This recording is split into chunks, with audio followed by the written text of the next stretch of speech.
Donc de cette la association... fête. Merci. Du coup, je suis content d'être parmi vous pour fêter cet anniversaire. Cette association est née de l'expérience personnelle de la directrice, qui s'appelle Claude Van Leven, et qui travaillait en compagnie aérienne, elle était cadre, et du jour au lendemain, elle a pris une année sabbatique pour s'occuper de son papa. Au départ, c'était s'occuper de son papa. C'était pas être aidante, parce qu'elle ne connaissait pas ce mot-là. Et pendant un an, elle l'a soutenu à bout de bras, et c'est vraiment occupé que de ça, en fait. Ça a pris toute sa vie. Et elle a ressenti à peu près, je pense, pour maintenant bien la connaître, tous les sentiments qui ont été exprimés dans la vidéo de la Massif qu'on a vue et qui, je pense, est très pertinente pour balayer un petit peu l'éventail des sentiments que les aidants peuvent connaître, qui sont des sentiments de culpabilité, de solitude, mais aussi de renforcement paradoxal des liens qu'il peut y avoir avec l'aidé. Et donc oui, il y a beaucoup à faire en fait. On ne peut pas considérer l'aidant ou l'aidé indépendamment de l'autre en fait. Donc suite à cette année sabbatique, on l'a un petit peu invitée à tourner la page, sauf qu'elle était dépositaire de toute cette expérience. Et aussi, elle était consciente de tous les sentiments qu'elle avait eus de solitude et de manque d'accompagnement, et qu'il fallait du coup faire quelque chose pour proposer un accompagnement spécifique aux aidants d'aujourd'hui. Surtout qu'elle s'est rendue compte que la notion d'aidant, le mot aidant, elle ne le connaissait pas, et c'est après coup qu'elle l'a appris. Donc avec nos proches est née de cette expérience. Avec nos proches est une ligne téléphonique très facile d'accès puisque c'est un numéro unique, mais qui cache une certaine complexité technologique. J'espère avoir le temps de vous l'exposer un petit peu. C'est une ligne qui est ouverte tous les jours, 7 jours sur 7, de 6h du matin à minuit, et qui permet à tout aidant qui sent le besoin de parler, de partager, de rentrer en contact avec un ancien aidant qui est bénévole et qui, étant passé par là, est capable d'entendre la culpabilité, le sentiment d'isolement, le besoin d'orientation exprimé par l'aidant. Et il y a des témoignages, d'ailleurs, j'en reviens à cette vidéo que je trouve vraiment très bien, qui parlait de sentiment d'être pestiféré, de sentiment d'être isolé parce qu'on ne se sent pas compris. Avec nos proches, permet d'adresser ça. J'en parlais il n'y a pas longtemps avec une responsable d'une maison info en santé dans un hôpital qui disait que les aidants venaient vers elle pour avoir une information sur le cancer. En 2 minutes, cette personne donnait les informations sur le cancer, sauf que les aidants restaient pour parler, parce qu'ils ont ce besoin de s'exprimer, de se sentir écoutés par quelqu'un qui les comprend. Donc c'est à ça qu'avec nos proches sert. Maintenant, pour rentrer un petit peu plus dans le détail de la technologie, parce qu'il s'agit d'engagement, on a essayé de recréer le bénévolat. En fait, de donner la possibilité à n'importe qui, dès lors qu'il rentre dans le cadre de... Oui, rassurez-moi. Pardon ? Rassurez-moi. Oui, évidemment. C'est n'importe qui, ancien aidant, formé, ayant passé toutes les étapes de notre recrutement. Super. Voilà, vous êtes rassurés ? Oui. Mais quand je dis n'importe qui, c'est des personnes qui ont envie de se sentir utiles, mais qui ne le peuvent pas du fait d'une perte d'autonomie physique. Quand on a une perte d'autonomie physique, on ne peut pas se rendre à une permanence téléphonique. Quand on a un travail très prenant, on ne peut pas se rendre à une permanence téléphonique. Donc de permettre à ces gens-là de valoriser leur expérience pour aujourd'hui lui donner un sens rétrospectif en accompagnant un aidant qui en a besoin. Être disponible et être bénévole chez nous, c'est aussi des fois pouvoir se déconnecter et se dire bah là j'ai mes petits enfants qui sont là, donc j'ai pas envie d'être dérangé, donc je me mets en indisponibilité. Donc on a un planning quand on est bénévole qu'on gère sur internet, où on met sur un petit calendrier les disponibilités par tranche de 2 heures, et dès que je ne suis plus disponible, je me déconnecte. Le planning est complètement autogéré par les bénévoles et tout se fait à distance. Ce qui fait qu'on n'a pas de locaux et on n'a pas de frais de gestion de planning. Et quand les bénévoles sont inscrits sur un créneau, c'est que vraiment ils veulent prendre un appel et ils sont disponibles pour. Donc évidemment il y a une supervision bien sûr, mais ça c'est des aspects longs, peut-être que je les détaillerai plus tard si on me pose des questions. Mais le bilan au bout de 2 ans d'existence, c'est près d'1 millier d'aidants accompagnés de façon ponctuelle ou régulière. C'est maintenant 35 bénévoles qui se sont inscrits et qui prennent des appels régulièrement. Et c'est beaucoup de perspectives grâce à des partenariats qu'on a pu nouer.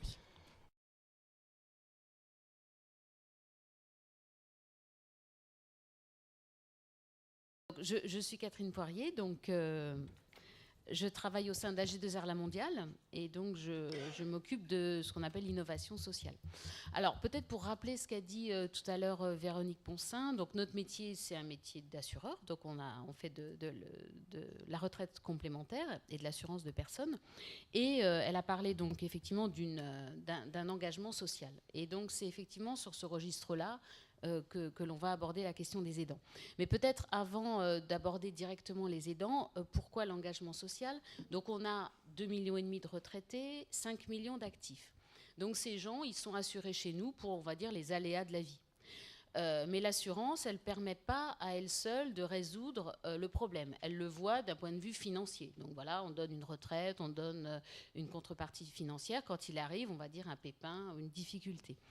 Sauf que ça ne règle pas tout le problème. Et donc, l'action sociale, l'engagement social, elle est là pour ça, pour voir les autres aspects de la personne et comment on peut l'aider dans les difficultés qu'elle rencontre.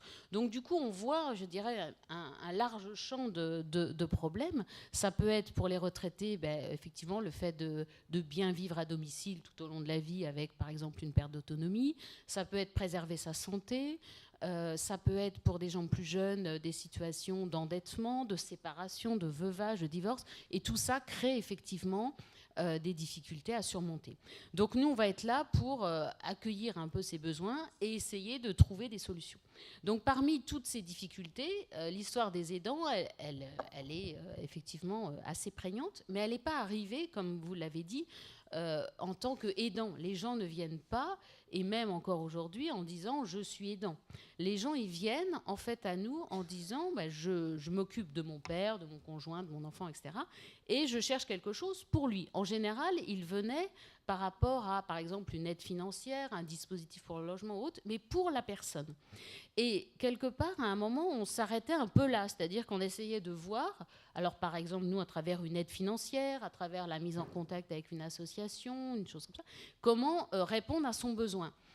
Mais sauf qu'en fait, on s'est rendu compte qu'en allant un peu chercher derrière la question le vrai problème, il était bien plus large que ça, en fait.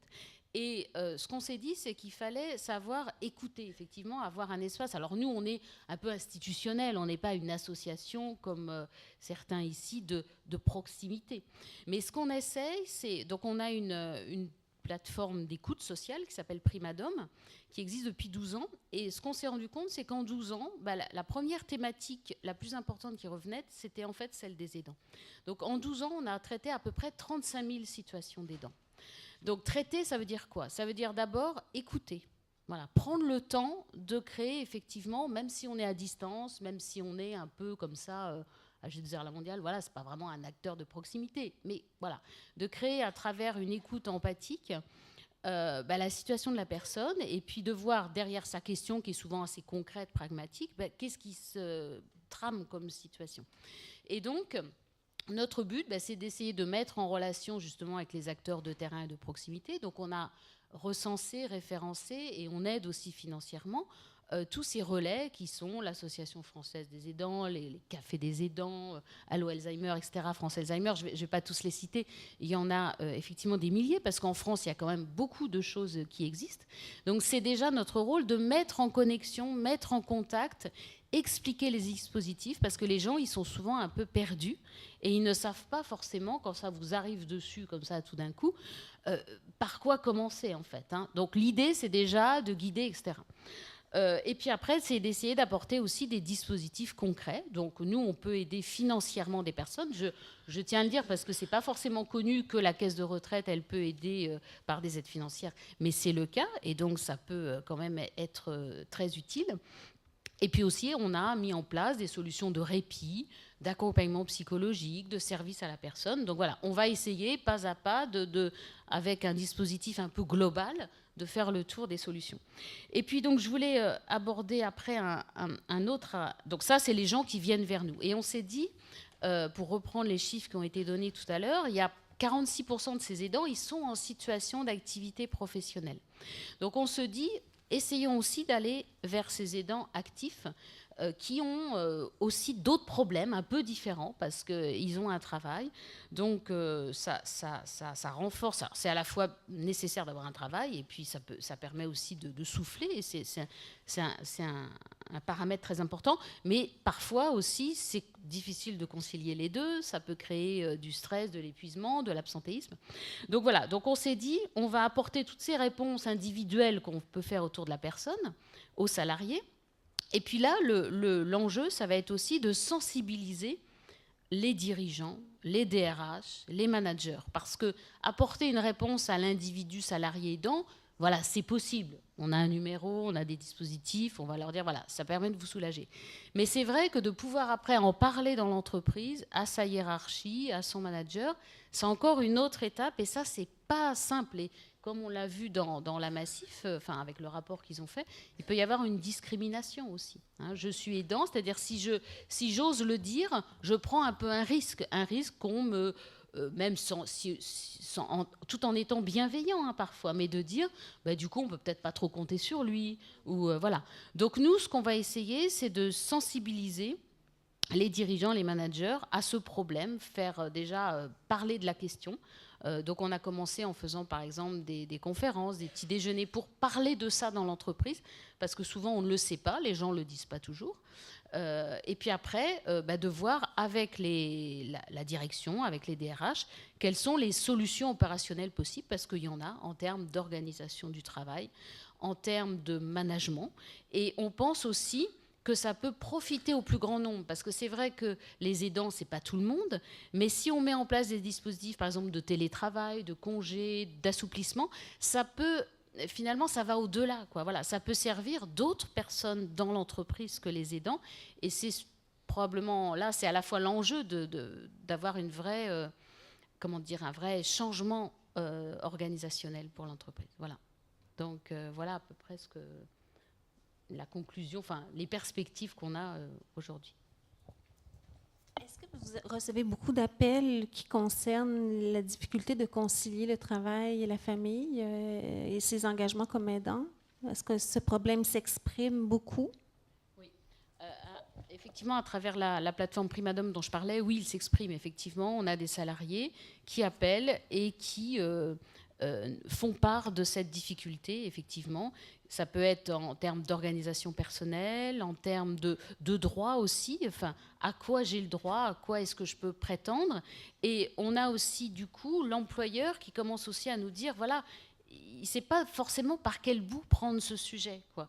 Moi, en tant qu'employeur, est-ce que je peux aborder, parce que certains nous ont dit aussi, finalement, ça regarde la personne. Est-ce que je ne vais pas m'immiscer dans sa vie privée, sa vie personnelle? Donc, jusqu'où je peux aller, voilà. Donc, c'est vrai que le guide qu'on a vu tout à l'heure, qui a été fait par l'UNAF et par l'ORS, sur les aidants dans l'entreprise, va, je pense, permettre d'être un bon outil pour montrer la panoplie quand même de ce qui peut exister et qui n'est pas toujours connu. Donc, vous avez signé, non? Il y a plusieurs signataires de la Charte du salarié en entreprise sur le site web, non? Qui a signé? Ils sont au-dessus d'une quarantaine. On regarde l'Observatoire de la parentalité. Oui, hein? Vous êtes signataire? Et vous, non? Ça ne vous dit rien? Non, parce que nous, demain matin, en interne, on n'est pas forcément les mieux lotis. Nous, je pense à G2R La Mondiale, donc non, c'est pas. On est 7500 collaborateurs. Donc, ce que je vous dis, c'est pour ce qu'on fait pour nos clients, mais ce qu'on fait pour nous en interne, pour nos salariés, c'est pas la même chose. Et on est un peu comme, on a une expression en France, c'est les cordonniers. Vous connaissez les cordonniers? Les cordonniers sont les plus mal chaussés. Voilà. Non, je veux pas non plus. Non, c'est pas vrai. À G2R, on fait des choses, mais je dirais, on n'est pas forcément les plus exemplaires dans ce domaine, quoi. Et notre DRH, on essaye, nous aussi, de la convaincre en disant, si nous, à la G2R en interne, on fait des choses pour les aidants, ça sera d'autant plus facile d'en parler à nos clients, parce qu'on aura du vécu. Voilà. Alors, on commence, voilà. Je ne dis pas qu'on ne fait rien, il y a des choses qui se font, mais on pourrait encore faire mieux. Voilà. Donc, on n'a pas signé cette charte, par exemple. Formidable. Demain, sur le site web, c'est la Charte du salarié aidant en entreprise. Boum! Tout le monde va la voir. Hein? Ça commence demain. Ben oui, on est dans l'action, hein, c'est demain matin. Ou ce soir, là. Hein? Merci beaucoup, Catherine.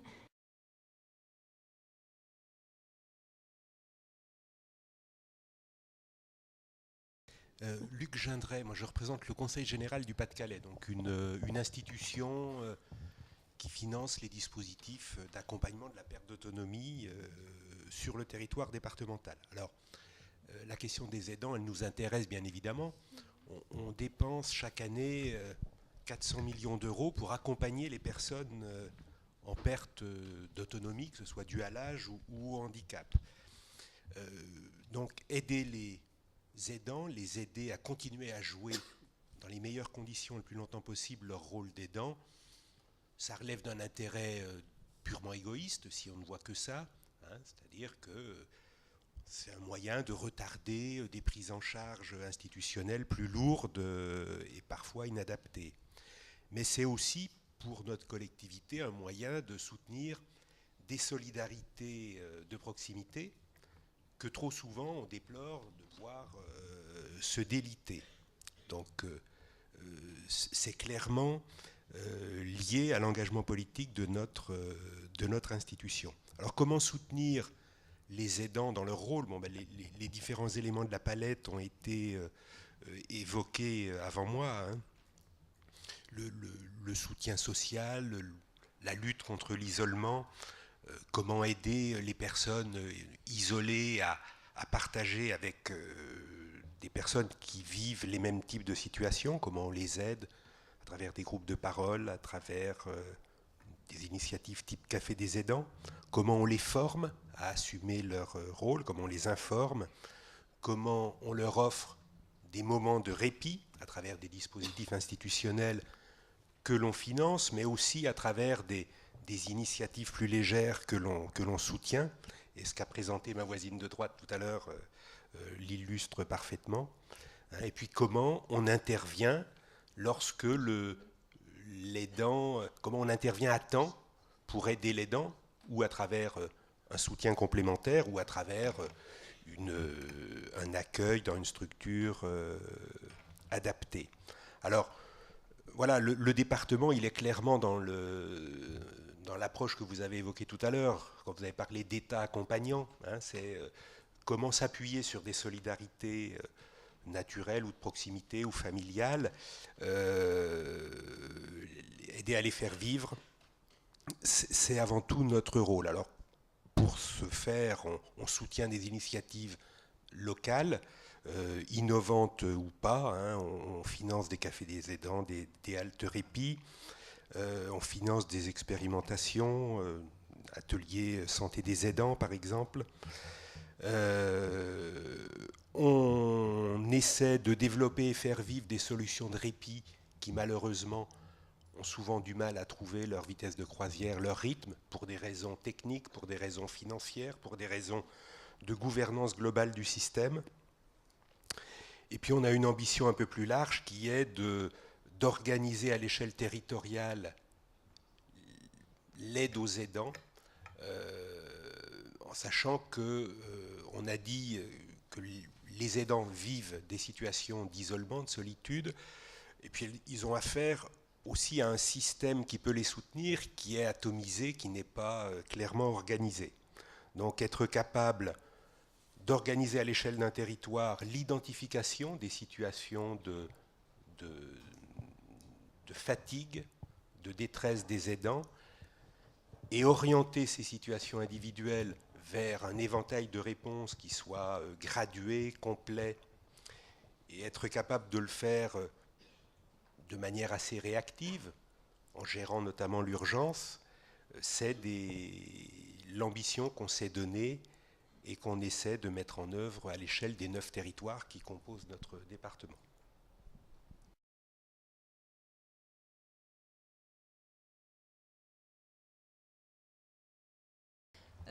Moi, je vais avoir plus, je dirais, un discours de terrain, donc plus du témoignage, on va dire. Donc, il y a plusieurs choses qui m'ont interpellée et où je retrouve tout à fait la réalité du terrain. Bien sûr, avec ce que vous disiez, monsieur, autour de la famille, Qu'est-ce que la famille, hein, donc déjà, qu'est-ce qu'un aidant? On parle, et vous parliez de partenaires. Alors, j'ai envie d'émettre quand même un questionnement autour de partenaires. En fait, on se trouve avec deux ou plusieurs, hein, parce que parfois, il n'y a pas qu'un aidant autour, il y a plusieurs aidants autour. On se trouve avec des personnes en souffrance, de fragilité, de au moins ou plus fragilité, avec une personne qui l'est de fait, déjà physiquement ou par sa dépendance, et une personne qui est potentiellement aussi fragile, qui risque de décompenser aussi à un moment ou à un autre. Donc, je me trompe peut-être, mais dans la notion de partenaire, on a une espèce de force. En tant que soignant, moi, je ne vois pas ça comme une force. Voilà, je vois ça comme deux personnes ou plusieurs personnes qui cheminent ensemble et qui sont susceptibles à un moment ou à un autre de lâcher l'une ou l'autre. Voilà. Alors, je suis médecin généraliste, donc je suis confrontée aussi, bien sûr, à la souffrance des aidants ou des aidés, des familles, je vais dire, en général, une famille avec tout ce qu'on va mettre en élargi. Je suis gériatre, donc je connais bien la problématique du vieillissement, du grand vieillissement, de l'Alzheimer, etc. Et en tant que médecin de soins palliatifs et impliqué aussi beaucoup en cancérologie, je dirais qu'il y a aussi l'émergence maintenant d'une autre souffrance. Donc bien sûr en soins palliatifs, donc c'est aussi un domaine que vous connaissez bien. C'est très très particulier parce que j'ai beaucoup aimé aussi votre notion de temps